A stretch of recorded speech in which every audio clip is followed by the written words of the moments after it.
दोस्तों आज बात करूंगा कि कल जितनी सुगबुगाहट चल रही थी कि 8वां वेतन आयोग तो लागू होगा नहीं, एक नया मैकेनिज्म होगा और इसमें फिटमेंट फैक्टर के साथ गवर्नमेंट आपके पे और पेंशन में बदलाव कर सकती है, यानी मुद्रास्फीति और तमाम फैक्टर इसके ऊपर कारक होंगे।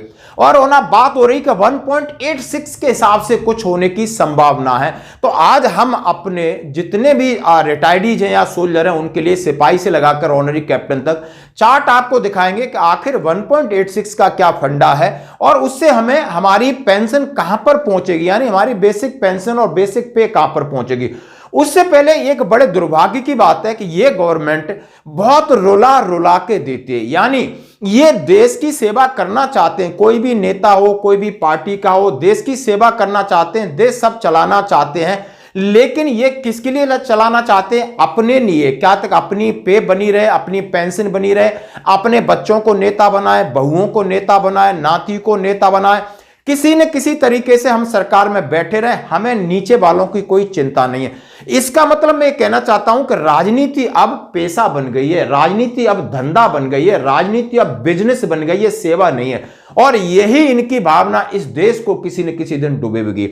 यानी इनके नीचे काम करने वाले मात्र 65 लाख आपके केंद्रीय कर्मचारी होंगे, 40-45 लाख आपके यानी पेंशनर्स होंगे। 1 करोड़ लोगों के ये तड़फा तड़फा के डीए बढ़ाते हैं, तड़पा तड़पा के आप इनकी पे पेंशन बढ़ाते हो और अपनी मेजें थपथपा के बढ़ा लेते हो। देश कर्ज में है, स्टेट कर्ज में है, लेकिन इनके आप चार्टर देखिए, इनके खर्चे देखिए, इनको इस बात की कोई बिल्कुल परवाह नहीं। बेरोजगारी बढ़ती जा रही, महंगाई बढ़ती जा रही है और ये इनकी अय्यासी बरकरार है, क्योंकि इन्होंने पूरी की पूरी पीढ़ी इस देश का शोषण नहीं करना है। बड़े शर्म की बात है। चलो आइए हम बात करते हैं कि आखिर, माफ करना कि ये चीज है अंदर से आती तो बोल दिया, माफ करना कि जैसे कि मीडिया की खबर कल चल रही थी कि 8वां वेतन आयोग नए साल का अपडेट, क्या केंद्रीय कर्मचारियों को मिलेगी 1.86% सैलरी, वेतन आयोग केंद्रीय कर्मचारियों को कितनी वृद्धि, हम और क्या जानते हैं। कई मीडिया रिपोर्टों के अनुसार केंद्र सरकार कर्मचारियों के प्रदर्शन, मुद्रास्फीति दरों के आधार पर वेतन और पेंशन को समायोजित करने के लिए नई प्रणाली पर विचार कर रही है। यह दृष्टिकोण पारंपरिक वेतन आयोग ढांचे से अलग होगा, जो आमतौर पर हर दशक वेतन में संशोधन करता है। रिपोर्ट्स बताती है कि सरकार एक अधिक गतिशील प्रणाली के साथ आ रही है, जो सुनिश्चित करेगी कि मुआवजा आर्थिक वास्तविकताओं के अनुरूप हो। आपने समझ लिया, इसकी हिंदी को आसानी से समझ लिया होगा कि नए तंत्र की खोज कर रही है और ये 10 साल वाला कॉन्सेप्ट नहीं होगा। मुद्रास्फीति यानी महंगाई और इस ग्रोथ के हिसाब से आपकी पे पेंशन में बढ़ोतरी होगी, लेकिन होगी तो कोई ना कोई फिटमेंट फैक्टर होगा। और बड़ा अब इन्होंने 8वां वेतन आयोग नहीं आ रहा है, लगभग 1, 2, 3 ये आपके न्यूज इस बात को कवर कर रहे हैं। चलो आइए, 1.86 वाली चीजें होती हैं तो इस पर हम जरूर विचार करेंगे, क्योंकि दोस्तों ये प्रेडिक्शन है इनके हिसाब से, ये कोई फाइनल नहीं है। लेकिन इस चीज को देखोगे तो आपको फाइनल सा ही लगेगा कि सरकार इससे ज्यादा देने वाली नहीं, ये बात मैं पक्की करूंगा। यदि आपको लगे वीडियो देखना आगे तो देख सकते हो, नहीं देखना तो आपकी मर्जी है। लेकिन यहां आपको मैं बता रहा हूं कि 4000 से बढ़कर के 4000, 5000, 8000 किस हिसाब से ये कैलकुलेशन कर रहे हैं, किस हिसाब से आज ये जो चर्चा चल रही है इसका क्या ठोस आधार है, इस पर मैं आपके सामने रख रहा हूं। मान लो आपके रैंक सभी जानते, सिपाही, नायक, हवलदार, ऑनरी नायब सुधार और एमएससीपी, सूबेदार, एसएम, लेफ्टिनेंट, कैप्टन। पे लेवल सभी जानते हैं, हमारा सिपाही पे लेवल 3 पे आता है, नायक 4 पे आता है, हवलदार 5 पे आता है, नायब सुधार 6 पे आता है, सूबेदार 7 पे, एसएम 8 पे, लेफ्टिनेंट कैप्टन 10A 10B पे आते हैं। अब मैं जैसे कि आपकी अब डीए की भी बात करूंगा कि 63% मैंने डीए लिया है, क्योंकि जनवरी 2025 में 56%, अभी 3% बढ़ेगा, इससे ज्यादा नहीं बढ़ने वाला। और जुलाई 2025 में तो 4 भी बढ़ जाता है तो 60 हो जाएगा, और अगली जनवरी 2026 में 3 या 4 बढ़ेगा तो 63% में मैक्सिमम मान के चल रहा हूं, क्योंकि जो अभी कछुए वाली स्पीड है इससे 63 से ज्यादा तो पहुंचने वाली है नहीं। अभी इतनी महंगाई में जब 3 और 3 बढ़ रहा है तो आप समझ सकते हो, आप बिल्कुल दिमाग खोलोगे तो आपको समझ में आ जाएगा कि क्या सरकार कौन सा खेल खेल रही है। मैं बता रहा हूं, मान लो यदि सिपाही आपकी बेसिक 20,463 है और डीए आपका 12,892 बनेगा जब आपकी 63% होगा। डीए कितना बनेगा? 12,900 सॉरी 12,892 यानी 12,892। माफ करना चाहता हूं, हमारे सदन साइड के लोग बोलते हैं साहब थोड़ा हिंदी कम, दूसरी चीजें भी बोल लिया करो। तो 20,463, यदि आप सिपाही से रिटायर्ड है, आप नाउ 63% आपका डीआर बन जाता है, तो टोटल डीआर 12,892। देन आपकी टोटल 1 जनवरी, ये है 1 जनवरी 2026 को, 1 जनवरी 2026 को आपकी टोटल पेंशन होगी 33,355, यानी ये आपकी अपनी है। अब इसमें 1.86 की बढ़ोतरी करते हैं, देन इसके साथ मल्टीपल करते हैं तो 38,061 बनती है। डिफरेंस कितना है?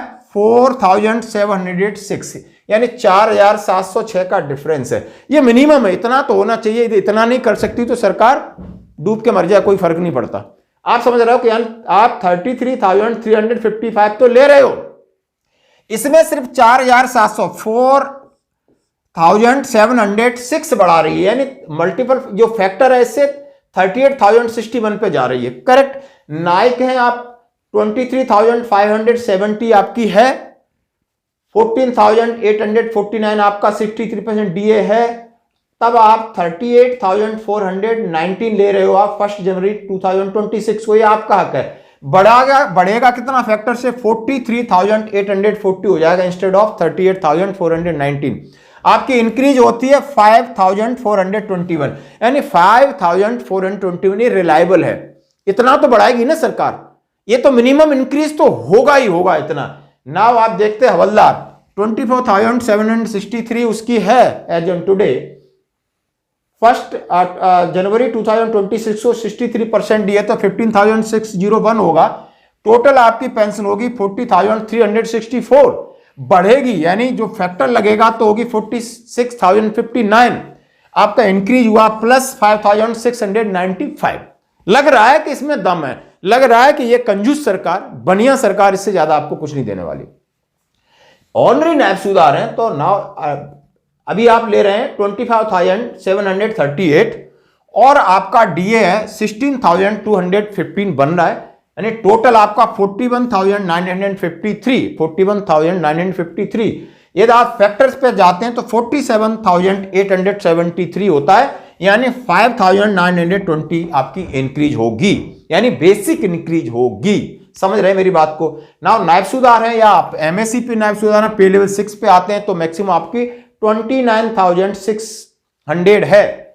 आपका डीए बनता है 18,648, दोनों को प्लस करते तो 48,248 ये आपकी बन जाती है। फिर बढ़ता कितना है इस फैक्टर से? 55,056 बढ़ता है, यानी टोटल इंक्रीज होता है कि 6,808 इंक्रीज होता है। कितना फायदा हो रहा है? 6,808, 6,808।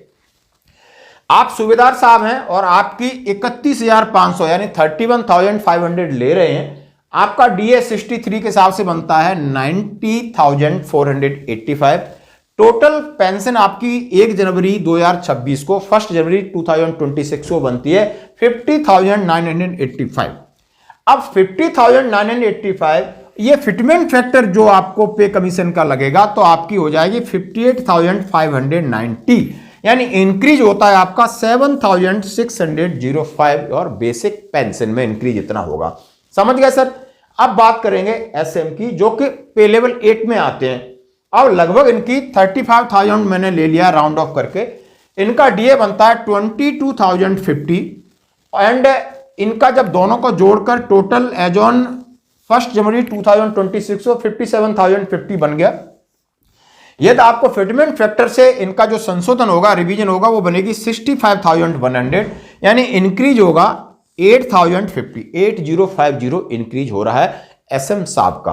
अब बात करें जो लेफ्टिनेंट लकी लोग हैं इनको मिल जाता है, यानी इनको 42,625 मैंने लिया है। 40 भी हैं, 41 भी हैं, तो मैंने मैक्सिमम लिया है। नाउ आपका डीए बनता है 26,854, यानी टोटल आप ग्रॉस पेंशन के हकदार होंगे 69,479 के।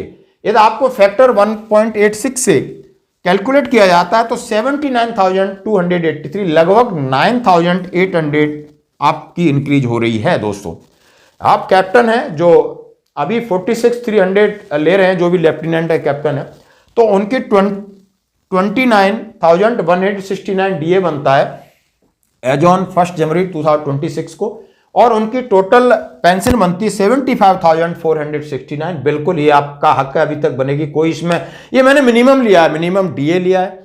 और आपको फिटमेंट फैक्टर से आंका जाता है तो 86,118 यानी 10,000 प्लस का आपको फायदा होगा, 10,649 का फायदा हो रहा है। नाउ 63% डीए मर्ज पे और पेंशन में।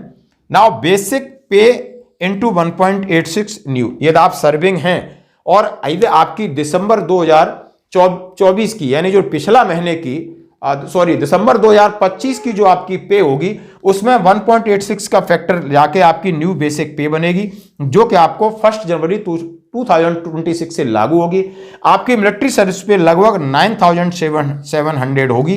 दोस्तों ये हैं आंकड़े, इन आंकड़े, ये प्रेडिक्शन है, ये आंकड़े हैं, जैसे कि रोज रोज खबर आ रही है और खबर से सरकार पर दबाव बनता है, क्योंकि 1 फरवरी 2025 अब दूर नहीं है, 1 महीना से भी कम है। लगातार एजिटेशन, लगातार पत्राचार, लगातार, और बहुत बड़ी न्यूज है, मैं कल आपके सामने कवर करूंगा कि बहुत बड़े दबाव की तैयारी चल रही कि सरकार अपने पत्ते नहीं खोल रही है कि कौन सा ऑप्शन लाएगी या नहीं लाएगी, कितनी असमंजस की स्थिति इस सरकार ने खड़ी की है। आप इसके ऊपर अपना कमेंट्स कर सकते हो। धन्यवाद।